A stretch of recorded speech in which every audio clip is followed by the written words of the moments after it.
what do you do when your child has a tantrum? Tantrums are probably one of the most distressing things for parents to deal with, right? Especially in the middle of the store. Especially in the middle of a store, especially when, we're trying to hurry and get through the rest of our day. But what's important to realize is that our kids are experiencing in that moment these very big emotions that they're having difficulty processing and understanding. Mm-hmm. So more often than not, parents want to just stop the tantrum.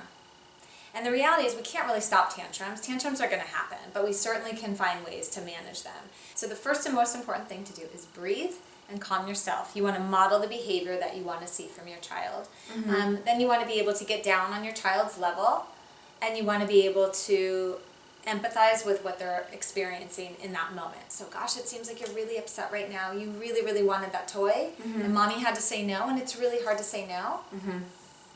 And sometimes just doing that, sometimes just validating what they're experiencing kind of makes them say, she gets me, I understand. Unless your child's hurting somebody else or hurting themselves, you want to make sure they're safe, but you want to remind yourself, this is not an emergency, and I can handle this. And you're going to stay centered, and you're going to stay calm, and you're going to repeat yourself. It is really hard when you really want that. And then you're going to redirect them to whatever it is that you need to do. So for example, if you're in the middle of the store and they're saying, I really, really want that, right, you're going to say, I know it's really hard when mommy says no, mm-hmm. and we're going to need to leave the store and take some time to calm down. It's about staying calm because your child feels that energy that mm-hmm. you're giving them. They feel that calm presence. Right. And it reminds them that they're safe Uh-huh. and that there's a parent in charge. And that oftentimes is enough just to sort of calm things down a bit. Yes, it takes practice. Yes, it takes more time.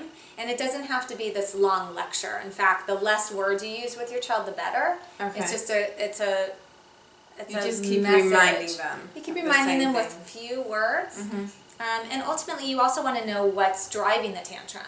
So oftentimes we know that our kids will tantrum when they're hungry, when they're tired, when they're getting sick, so when they're bored, when they're overstimulated. Mm-hmm. So you want to know what's driving the tantrum, and you want to first meet that need. Right. So if your child's tantruming because they're hungry, you want to feed your child. Exactly. Right? So you want to understand and meet those basic needs first. Mm-hmm. Okay? And then also you want to do some emotion coaching or empathizing along the way.